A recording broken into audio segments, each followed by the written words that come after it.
You wake up when your body is ready. No alarm, no schedule, no place you need to be. You sit up, stretch, and ask yourself one question. What should I do today? For 99% of human history, this wasn't a hypothetical. This was every single morning for roughly 300,000 years. And the answer to that question looked nothing like the life you're living right now. Modern humans spend about 90,000 hours of their lives working. That's roughly 1/3 of your waking existence dedicated to a job. But for the overwhelming majority of human history, jobs didn't exist. There was no employment, no wages, no boss, no career ladder to climb.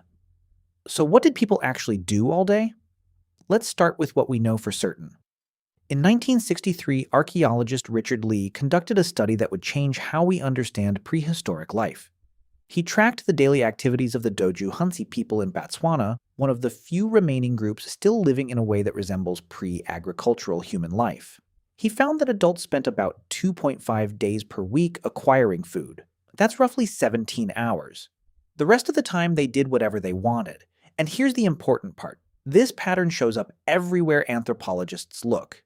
The Hadza in Tanzania, the Ach in Paraguay, the Martu in Australia. Completely different environments, different continents, same result. About 15 to 20 hours per week spent on survival activities. For context, you probably work twice that. Now, some of you are thinking, but those are modern people. How do we know ancient humans lived the same way? Fair question, and the answer comes from bones. When archaeologists compare skeletons of ancient humans to early agricultural populations, the difference is dramatic. Farmers were shorter. Their bones show signs of nutritional deficiency.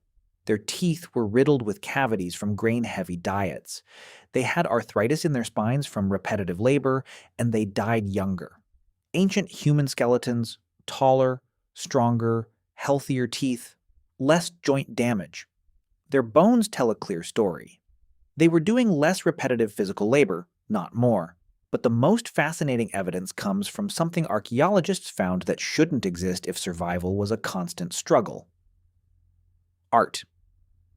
In 1994, explorers discovered Chauvet Cave in southern France. Inside were paintings created roughly 30,000 years ago. Horses, lions, rhinoceroses rendered with perspective, shading, and movement. These weren't crude stick figures.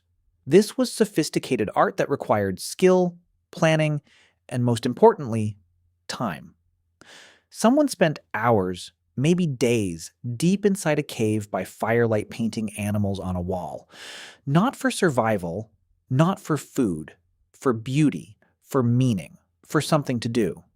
In Blambo's cave in South Africa, archaeologists found 100,000-year-old perforated shell beads, tiny holes drilled through seashells, clearly meant to be strung together as jewelry.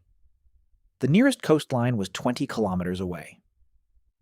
Someone walked 40 kilometers round trip just to collect shells, then spent hours carefully drilling holes with stone tools just to look good.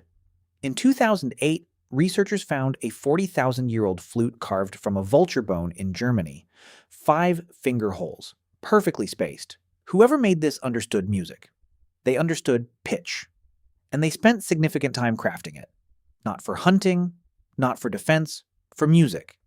These aren't isolated finds. Across Europe, Africa, and Asia, archaeological sites from 100,000 years ago onward are filled with evidence of decorative objects.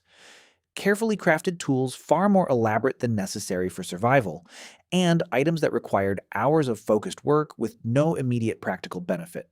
This is what people did when they weren't securing food. They created, they decorated, they made things beautiful. So, let's reconstruct a day. You wake up around dawn, the fire from last night is still smoldering, someone adds wood. You eat leftover meat or fish from yesterday. Maybe some nuts or berries collected the day before. Breakfast is social. People talk. They plan loosely for the day. Not because they have to, because that's what humans do. Around mid-morning, a small group might leave to hunt or gather. But here's the key. You don't go every day. If the hunt was successful 2 days ago and food is stored, you might not leave camp at all. You might spend the morning working on tools, sharpening a spear, weaving a basket, scraping an animal hide to make it soft and usable. This isn't work in the modern sense. There's no clock, no supervisor. You do it because competence matters, because being skilled earns respect, because making things well is part of being human. If hunting happens, it's not the frantic chase you see in movies. Humans are persistence hunters. We track animals at a steady jog for hours until they overheat and collapse. We're the only species that can do this effectively because we can sweat and regulate our body temperature while running. Most animals can't, so we outlast them. The hunt might take 3 to 6 hours, including travel. Then the animal is carried back and butchered. Everyone eats, and by early afternoon, the productive part of the day is essentially over. What happens next is what modern people find hardest to understand. Nothing and everything. People rest. They sit in the shade and talk. They play with children. They groom each other, picking through hair, reinforcing bonds. They make jewelry from shells or beads or animal teeth. They carve designs into bones or stones. They nap. Anthropologist James Sussman documented that among the hoansi, adults spend roughly 6 hours per day in what he called social time. Not working, not sleeping, just being with other people, talking, laughing, telling jokes. Because in a world without money or police or written contracts, your survival depends entirely on your relationships. If people don't like you, they don't have to share food when you're hungry. So you invest enormous amounts of time in those bonds. Not because it's productive, because it's how humans stay human. Then the sun sets.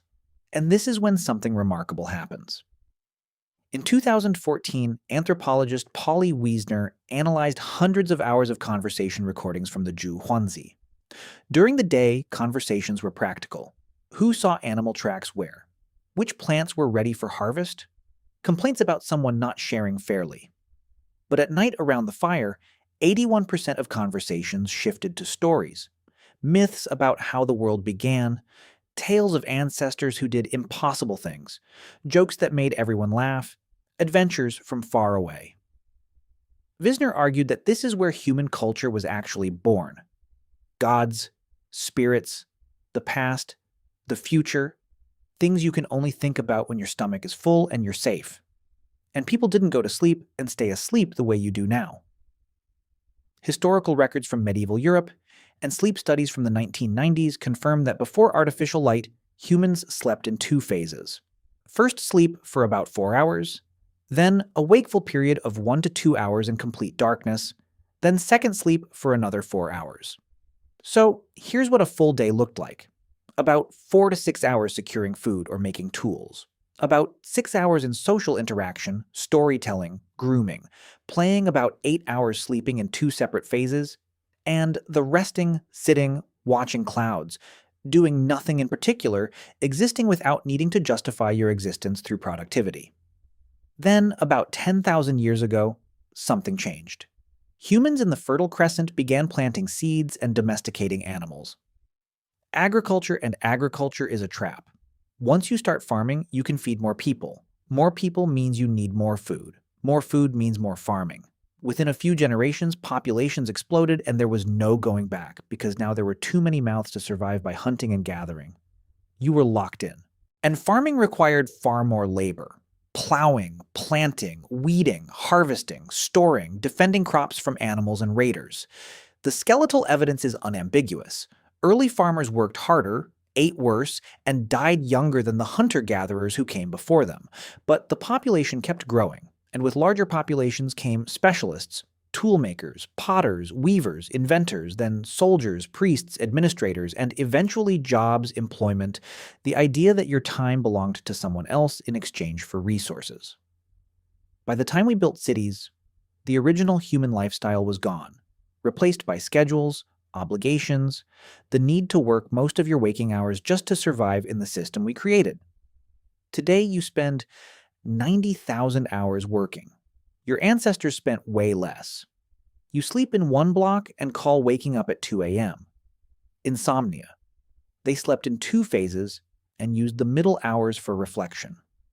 You spend your life chasing an illusion of greatness, achievements, wealth, and success by standards society invented. They woke up every morning already free, already enough and at peace with nothing to prove to anyone. They didn't need to become successful. They were already living the life you're working your entire existence to retire into. You make art if you can find time after your job. They made art because they had time, and that's what humans do.